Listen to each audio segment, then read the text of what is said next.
যুদ্ধ করে হেরে যাওয়াটা একটা বীরের ব্যাপার, আর যুদ্ধ না করে হার মেনে নেওয়াটা এটা একটা কাপুরুষতার ব্যাপার।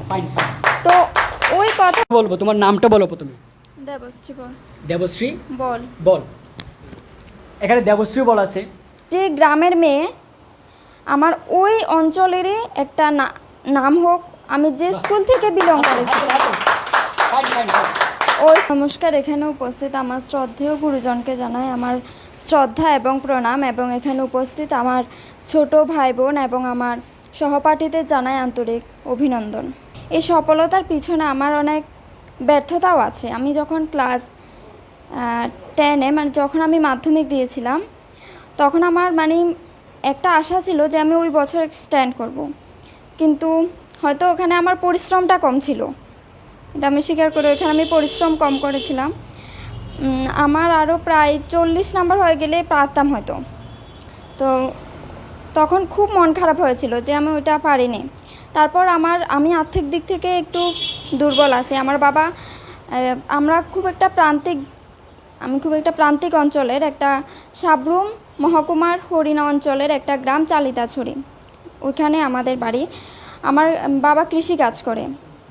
তো এখান থেকে যখন আমি নাম্বারটা, যেহেতু আমার মনের মতো তখন হয়নি, তখন আমি সায়েন্সটাকে তখন আমার আর ইচ্ছে হয়নি সায়েন্সটা নেওয়ার জন্যে।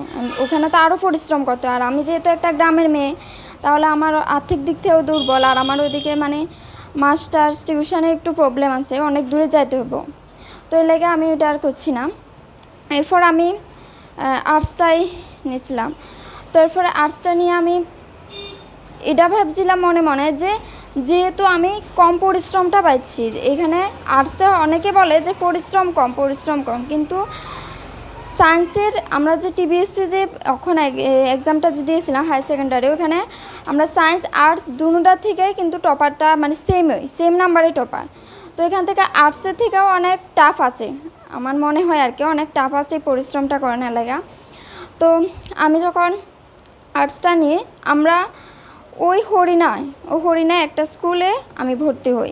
আমি তখন চেষ্টা করলে হয়তো পয়সা খরচ করে পারতাম আগরতলা এসে ভর্তি হতে, একটা নামি দামি স্কুলে কষ্ট করে হলেও করতে পারতাম।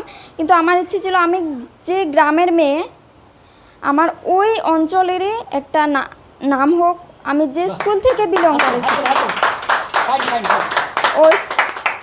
ওই স্কুলকে আমার এই পরিশ্রমের সাফল্যটা আমি এনে দিতে পেরেছি, চেষ্টা করেছি, আর সেটা পেরেছি। এটা আমার একটা গর্বের বিষয়। তো এখানে আমার স্কুলের টিচার তারা খুবই আমাকে হেল্প করেছে, এবং আমার একজন প্রাইভেট টিউটর হয়তো আপনার সাথে তার কথা হয়েছিল, মিঠুন স্যার, হ্যাঁ, ভাইকুড়া বাড়ি।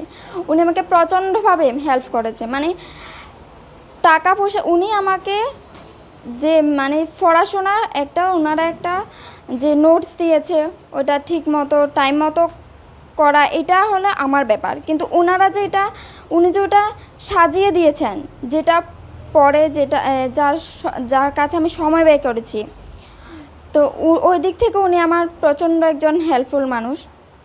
তো উনি আমাকে সবসময় মনের জোরটা আমি ওনার থেকে পেয়েছি, সব থেকে বেশি মনের জোর। তো ওই মনের জোরটা আমি সব সময় ওই স্যারটা থেকে পেয়েছি। স্যারটা সবসময় আমাকে বলতো যে তোমরা পারবে, কেন পারবে না। স্যার সবসময় একটা কথা বলতেন, আমাদের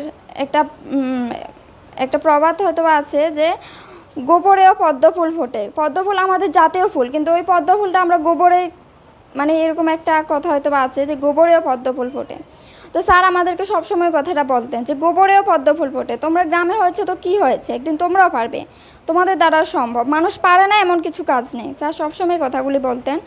তো ওই কথা থেকেই আমার মনে একটা আকাঙ্ক্ষা চেয়েছিল যে চেষ্টা করলে হয়তো পারবো, চেষ্টা করে যায়। পরে যদি না পারি তখন তো মনে হবে যে আমি তো চেষ্টাই করিনি।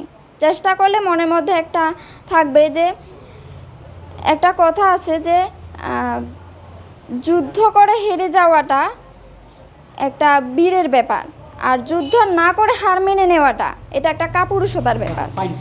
তো ওই কথাটাই আমি মনে প্রাণে বিশ্বাস করতাম।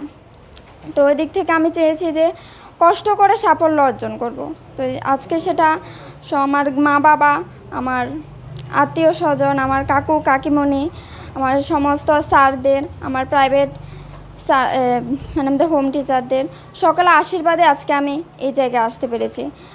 আর আমার তরফ থেকে সকলকে অভিনন্দন এবং ভালোবাসা, এবং আমার গুরুজন, আমার স্যার, আমার মা বাবাদের আমার আন্তরিক শ্রদ্ধা ও প্রণাম জানিয়ে আমি আমার সংক্ষিপ্ত আলোচনা এখানেই শেষ করছি। নমস্কার। আচ্ছা, দেবশ্রী বল আমাদের কিন্তু খুব ইম্পর্ট্যান্ট একটা কথা বলেছে। আমরা দেবশ্রী বলের প্রতিটা কথা নয়, প্রতিটা ওয়ার্ড থেকে কিন্তু আমরা শিক্ষা পেয়েছি। আশা রাখবো সবাই আমরা পেয়েছি একটা শিক্ষা, ঠিক তো? এখন দেবশ্রী বলের দুইটা কথা থেকে আমি একটু বক্তব্য দীর্ঘায়িত করব। দেবশ্রী বল বলেছে গোবরে পদ্মফুল হয়।